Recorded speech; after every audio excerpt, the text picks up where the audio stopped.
Good morning, it's Norma Cowie, and this is take two because in my apartment building, this every first Wednesday of every month, they test the alarms. Now, I have spoken to the company about this because it affects the time I do this, and if they're going to change it, I'm going to get this right. Hang on a minute. If they're going to change it, I'm going to have to change the time I do the talk because it's a terrible screech. And if you caught the beginning of the other one. Why have I got blue everywhere here? Just a second. I'm really having a morning and a half, aren't I? So I'm sorry that I had to cut out, but that noise is so bad, and I don't know how to put this on hold. I guess the next thing I have to learn how to freeze this and wait till that's to stop, but or else change the time. Anyway, I was talking about thoughts and how our thinking creates our vibration, and how very often we're not aware that our vibration is created by the thinking. We just think we respond. Now, the thing is that our thoughts are always there building up the vibration. Our words, when we vocal hold it, it's yes, words are more powerful because they have energy behind them. It doesn't mean our thoughts don't have energy. But if you have a thought that you keep repeating and repeating and repeating and repeating and repeating, that thought is getting stronger and stronger and stronger until it will manifest in the world. And very often, those thoughts, I spoke a little bit about this on Sunday, is that they go out and they create your world. That's why we have to be very, very careful on what we're thinking and what we're wanting. What do we, even our expectations, I expect this, I expect that. Well, often we don't get what we expect. So there's different levels of thought and patterning and all these kind of things that go on. Now, the other thing I'm going to say, unfortunately, I had all my intro at first, and if you get to watch the number one before the screeching starts in my ears, it probably makes more sense too. But what a lot of people don't recognize the difference between a thought and the word. The word has energy behind it, so it has more volume, it has more power. But words that we speak usually come because we've thought on something for a long time. It doesn't just happen or pop out of nowhere. It's because we've thought about it. And the unfortunate thing with that is that we do not accept the responsibility of what we are creating, because life is out there going on and stuff comes in that we have to deal with. And how we think about that as it comes in and how we deal with it is our responsibility. It's what are we choosing to do? What are we planning? What are we creating? Or what are we wanting? All of these things become very, very, very important. So one of the elements here is for you to be aware of what your thinking is. If you are a prayer person, like my mental mind treatments, then that helps corral the thought, put it into a energetic form out into the world to help create that or help you to handle it, whatever it is that you're handling. That's why the effect of prayer is because it's concentrated. At least it's supposed to be concentrated. But random thinking, often they're not even our thoughts. It's really interesting. If you're around a person who is a very powerful thinker, you can actually pick up their thought and start including it into your own. And that's why some depressive thoughts or thoughts of behavior you don't want come from the outside, not just from you, but they get incorporated. And why I say that is because as I free flow all these talks, is this. A gal who'd studied with me for a long time one day phoned me up. And I know I have mentioned this on here before because it is significant. she said, Norma, why would I think about shoplifting? And so I asked her some questions, which was, do you think about shoplifting when you're home or when you're in the store? She said, no, when I'm in the store. And usually it's around the jewelry counter, I'll be honest, because that's where I find them. And she said, well, I don't know. I go into the store and the next thing I'm thinking about shoplifting. I said, you're picking up the thought form, because the person who's thinking about shoplifting is looking at what they want to take, and there's a lot of powers out there. So the thought form is left. You come along who's sensitive, walk into the thought form. Now the thought form is in your head. Now you're wondering, well, what can I take? And that's one of the fun I've had over the years going into the big stores, is lusting those thought forms up, trying to keep the area clear, because it's like whatever else. You'd be surprised where you pick up thought forms. If you go to a game, or if you go somewhere else where there's a lot of people and things happening, so all of a sudden you have this funny thought going through your head. Don't grab hold of it. Let it fly through. And if you feel it's a dangerous thought, see if you can track it back to the person, and then kind of blow it all up. Not literally, of course.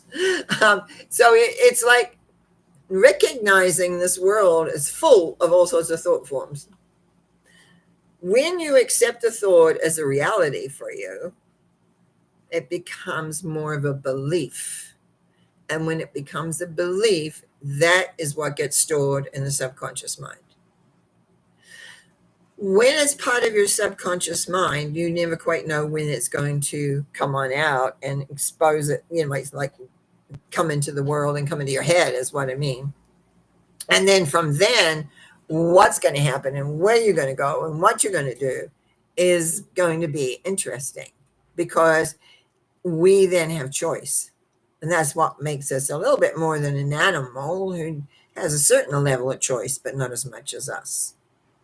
We have choice. Do we follow these thinkings or thoughts that we're having, or do we not? So many of you who do watch this regularly know that I talk about how to change a thought. And that is, when you have a thought that you honestly do not want, you freeze it in space and time. Second, then you evaporate it. You see it just disintegrate. Now in doing that, you've now left an energy space. So now, most important, you replace that thought with what you exactly want, even if it's totally opposite, which is usually what it is. So what happens is that you begin to go through your thinking process, and I do, what would you say, looking at my thinking process quite often. I'll sit when I'm sitting back, watching. Actually, it's crazy. Watch TV with one part of my mind, and the other part can be scanning what thoughts are running through my head. What is the vibration I'm putting out at this present point of time? And what do I need to shift? What do I need to change? What do I need to just delete totally and start with something new and fresh? You have a great deal of, how do I want to say this? You have a great capacity for acting as your own editor. You do not have to depend on other people to edit your thoughts. You edit your thoughts. You determine what you want. You determine what's going to govern your life. It doesn't mean you don't talk to people about how you feel or think or want, but it's like you still have to do the work. Very often I have found actually, is that some of the techniques that people use to change thinking or even feelings don't work. And so that's why I used to say, okay, guys, show me what will work here. And of course, the guys were the guides that were working with me for a long time. So let's go just over a couple of things here. First, you are thinking all the time, whether you're conscious of it or not. The thoughts go up through this, from the subconscious into the conscious. It's like a Ferris wheel going round and round and round. And so on each seat of that Ferris wheel, there's a thought. That thought comes up to the consciousness and goes out. You may be, let's see what it's going to say. Sorry, I picked up Karen's thought she just typed, which I will include that towards a little later. Anyway, we're on the Ferris wheel. The Ferris wheel, the thought jumps out from the subconscious, gets on the seat, comes up to the consciousness where it goes out. That's what creates the vibration there. Then the thought continues on down to the subconscious. If you give that power in your conscious state at all, that thought, it's not going to jump off its seat. It's not going to give it up. I don't know if you've ever experienced what you call when you just think the same thought all the time. There's a word for it. It just escapes me. It means when that happens, that means you're obsessed by that thought. That thought is somehow going to get more and more exposure. You're going to think of it more and more and more and more and more. And consequently, what ends up happening is that you'll create it. It may not be the first day, maybe not the first week, but you will eventually create whatever that obsessive thought is. What if this happens? What if this happens? What if this happens?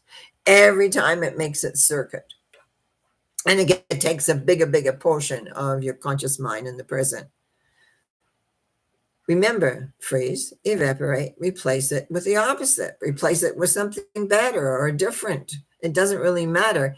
It's space that's taking up in the subconscious that you're wanting to change. But you start with your consciousness. You just can't say to the subconscious, okay, I want you to change all the things that, are not to my best service. Well, that doesn't mean anything.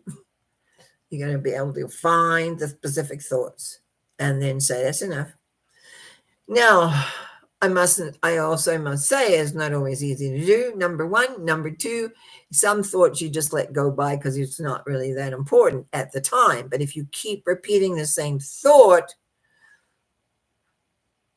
it'll occur. It will come up. Things will happen. Now, the other things, the people you are around, and this is the question Karen's asking me here. Karen asks, how do you deal with someone who is negative around you? How do you raise the vibration? First of all, you got to take care of your vibration. Now, if you're living with somebody who's very negative, and I'm sure we've all done that at some point, we've got to make sure our auras are really strong. So their thought doesn't impregnate our thoughts. In other words, we don't start thinking them or getting angry at them and all that because we don't like what they're thinking. This is where a lot of the talks I've done on the aura become so important. You got to differentiate your aura from that aura in your everyday affairs, even if it's you're having a relationship with the person and you're in bed together, etc. That's going to work that way, but you don't have to pick up the negative thought pattern in. If they're interested, you can help them find out what creates that negatively. Often childhood experiences that they've never dealt with, that's often one. Or fear, a great fear that comes along, like they're working and then they're getting older and all of a sudden I'm going to lose my job. Oh my God, what am I going to do? And then that becomes strong. And when it comes strong, it often gets transformed into reality. And when it's transformed into reality, now we have depression all the time. It becomes negative thinking. The key is the awareness of your thought patterning and the acceptance of others without transferring their energy into you. If you're an empath, that gets difficult. If you're an empath and you pick up the energy, I've had a relationship with a person who had a lot of relationships before me, for sure. And I had to get very clear on my guidelines of what I was about, who I was and where I was, and not get sucked in to their game, really, their game. But it's like, yeah, it's tough when someone doesn't have a philosophy that helps them, support them. And sometimes it's just plain acceptance of that and realizing that only affects this part of my life. I can deal when it affects all your life. That gets difficult. So it's the thinking process of where that thought is going, how it's expressed. It's fun to watch sometimes when you start a new thought pattern, how long it takes to manifest. How long does the thought take to manifest? I've been pretty lucky, and often I have been looked after, I'll put it that way, in my life, when sometimes I've needed a home or I've needed a certain thing, everything seems to work. And I just put that down to all the years where I really worked very strongly, and not only for myself, but for a lot of people. So, but miracles were around me often. Not always. Sometimes I had to get myself out of the messes I put myself into because we're human, and that's part of the experience. But I still want to go back to, oh, Karen, I don't know if that totally answers that, but we can also look at and she says, raise the vibration, raise your vibration. Yeah. Then doesn't connect in so much. I might come back to that. Oh gosh, I missed my train of thought of what I'm going. This has been a very interesting morning because I get my train of thoughts going and then they get interrupted. I lose it. Isn't that interesting? I lose it. That's a nice thought because sometimes I feel I'm losing it these days. Everything I turn around is like, oh my goodness, I've got to deal with this, that, or the other. 5 years ago, everything was easy to deal with. Now, I don't know. Dealing with them sometimes seems to be a little much. But that's life too. So let's go back to, on this last game, where do you guys want me to go? My guys up there. Let's just recap a little bit here. You're going to be thinking a thought every second of the day that you're unconsciously awake. A thought's going out about something, whether it's the food, whether it's the environment, whether it's the show you're watching, the book you're reading, whatever it is that you're doing, there's going to be a little thoughts. Now, I used to use those for going back in the back part of my head and thinking the thoughts I wanted to think on. I used to contemplate a lot. What about this and what about that and what about the other?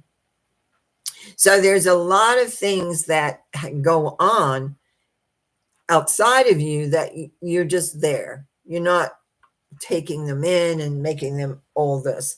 When we get very, very caught up with what specifically is, then what ends up happening, excuse me, is that we get stuck. We get stuck. Excuse me, I have to have that.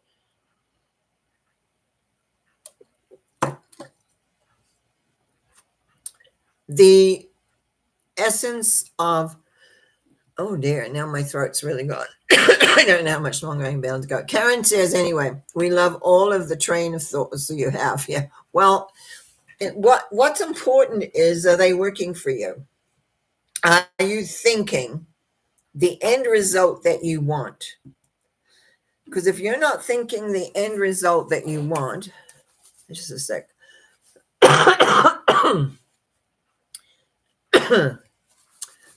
There's a nasty cough going around, I'll tell you, because I caught it. Yeah, coughs usually mean words you don't want to say or something like that. So I had to look at that a little closer too. Consequently, anyway, the thoughts that you don't want is, the aura is the best when you're out in public. And if you're sensitive, then you don't always know that you're sensitive. But if you're sensitive and pick up and you know it's not your thought, you clear that out of there fast. You just release it. You the old freeze, replace, etc. You get it out of there because you want your thoughts of what you want to create, the world you want to create, to be the thoughts that you think, because you only actually spend a small time really thinking. The rest of it is automatic. We automatically put out these thinking, this vibration that becomes our vibration. And that's the key. What is our vibration? Is it supportive of us? Is it getting us where we want to go? Are we going to, excuse me again, are we going to get to where we want to go? That's the big key. Are we happy where we are? And if we're not, what do we need to do to change that, to make that happier? Because once we have the thought and figured out, then we follow with action. Now, we haven't talked too much about action, but action is something that's very, very important for you to do and follow through. And that's when our fears, if we have them, come up. That is when we are not too sure of what's happening, comes on up, and everything begins to go crazy. So even though this funny, I'm just smiling to myself. Here I am going to do a talk about thought and how to work with thought and understand thought, and it's been a little chaotic, to say the least. Bells going off. Can't, I can't leave you listening to that for 5 minutes. And then you lose your thinking and lose your thought patterning. I want you to have a good week. I want you to think thoughts that you want to have happen, even if you think they're impossible. Nothing is impossible in this world. I have done very impossible things over the years because I wanted them. I wanted to get them, achieve them, have them. Life comes along anyway, and time progresses, things change. But you, if you're listening to this, can still create the way you want them to be. I really want to thank you for support. I want to thank you for being here. I want to thank you for the comments. There were a couple of the other ones. Karen, thank you so much. I don't know if I totally answered that, but I will contemplate on that and maybe do a Sunday thought on it or something. Anyway, I'll be back on Sunday for Sunday thought, and I'll be back on Monday with mental mind treatments, showing how by thinking, it's a type of prayer, yes, but being able to mentally do the things that you want to do and understand them, you can create exactly what you want. I wish you well. Bye for now. Have a great week. Bye.